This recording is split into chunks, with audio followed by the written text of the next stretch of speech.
Clothes are like songs. Just as hearing certain music brings back particular memories, so it is with certain outfits. I am so fortunate that from the beginning of my career, close friends and relatives have taken good care of the clothing that is important to me. From personal items like the little bolero vest that I wore while performing as a child, and my simple wedding dress, to such gorgeous costumes as the red dress that turned me into Miss Mona in the best little whorehouse in Texas, to everything that I've worn on stage.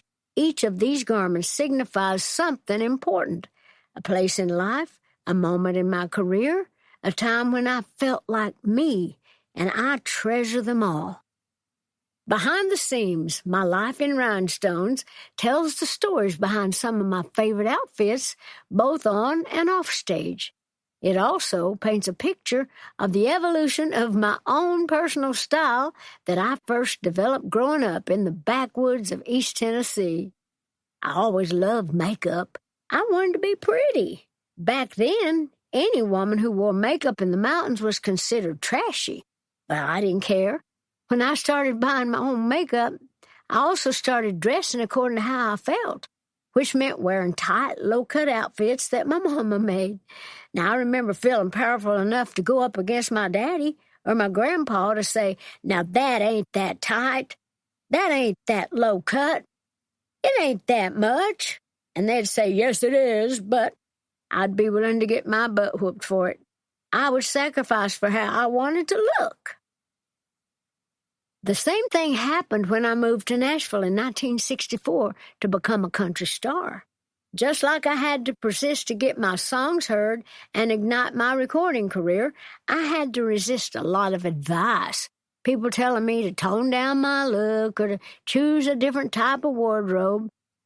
In this audiobook, you can learn how I never listened to any of that. From early on, I loved the big hair and the makeup, the long nails, the high heels, and the flashy clothes, and, as soon as I could afford them, the rhinestones. But believe it or not, I had to fight for that look. In this book, you'll hear how, as a young artist, my self-confidence was enhanced by developing my own Dolly style and then sticking to it. I didn't care about trends. Instead, I worked hard to look the way that I pictured myself. Although my style has evolved as the years have gone by, I've stuck to the motto, "To thine own self be true," over the past 6 decades, and still do. Much as the fictional characters that populate my songs uncover essential truths about me and the people I've known, my clothes and makeup also reveal the real me. Maybe they're both made up, but they reflect my innermost self, my own personal truth. I've had lots of help telling the story you're about to hear. You'll hear from some of my designers, tailors, hairdressers, makeup artists, and photographers, and from my longtime creative director, Steve Summers, and his team, all of whom have been essential in transforming my ideas into reality. Early on, my assistant and best friend, Judy Ogle, began assembling my clothing archive. She did a great job of saving and looking after all my things. Without her, so many of the pictures, so many of the clothes wouldn't be here. Before she retired, she archived everything she could. That was her mission, and her calling is what she always thought. My niece, Rebecca Seaver, who learned from Judy, has been an integral part of my career for years and has curated the special collection that you're about to hear about, selecting these pieces from among thousands of garments that she and her crew care for. Nobody in this world is better suited to working in my archive. She is perfect because she's been there from the very, very beginning, and she also loves clothes. She grew up with me.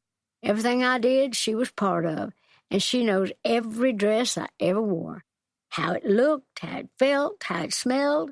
No one else could have put together the ideas for this book better than Rebecca.